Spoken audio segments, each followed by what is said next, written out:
les transferts des MRE allaient baisser. On savait que le tourisme allait en pâtir. On savait que les Espagnols n'en allaient plus pouvoir venir au Maroc, ou les Français. Enfin, moins qu'avant. Comment ça se fait qu'on établisse un programme pour 5 ans, alors qu'on sait que la conjoncture est défavorable?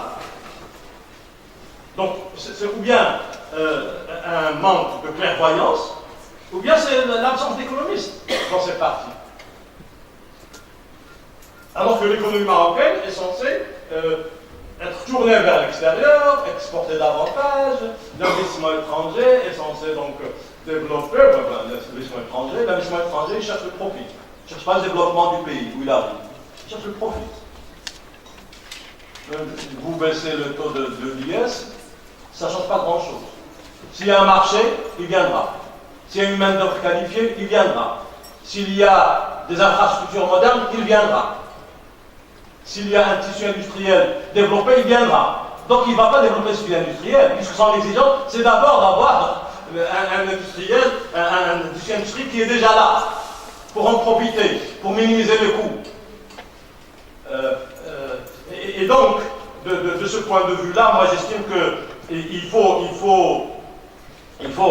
revoir beaucoup de choses. Et donc, je vais en finir à ce niveau-là. Je suis désolé, Monsieur le Président, encore 2 minutes. Quand le ministre de l'Économie et des Finances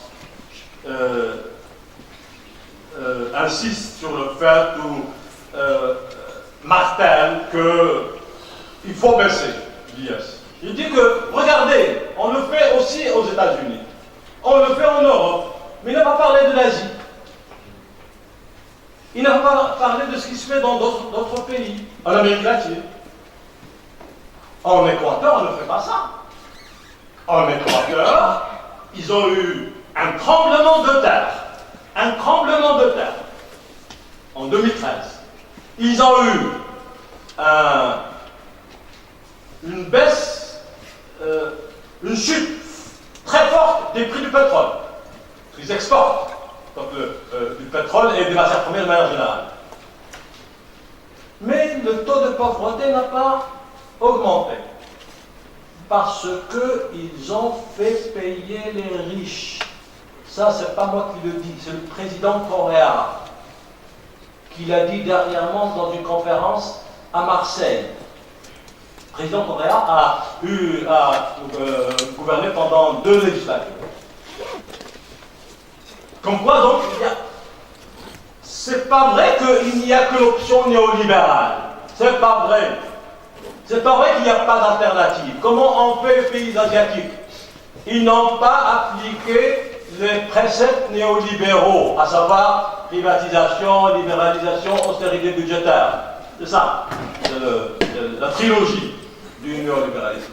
Ils ont fait jouer à l'État un rôle stratégique, un rôle de développeur.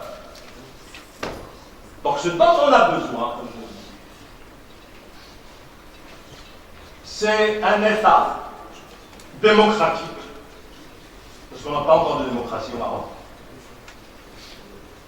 Parce que la démocratie, c'est aussi le fait que c'est le peuple qui décide des choix stratégiques, notamment en matière économique et sociale.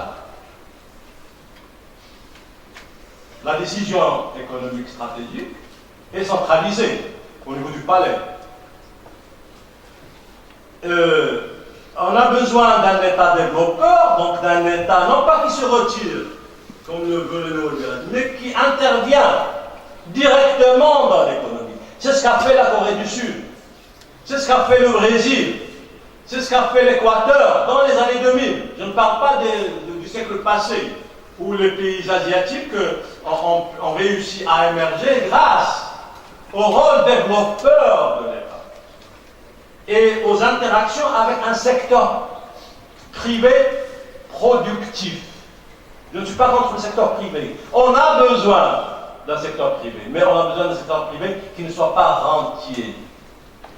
On doit abolir les ressorts du capitalisme de connivence. C'est un blocage fondamental.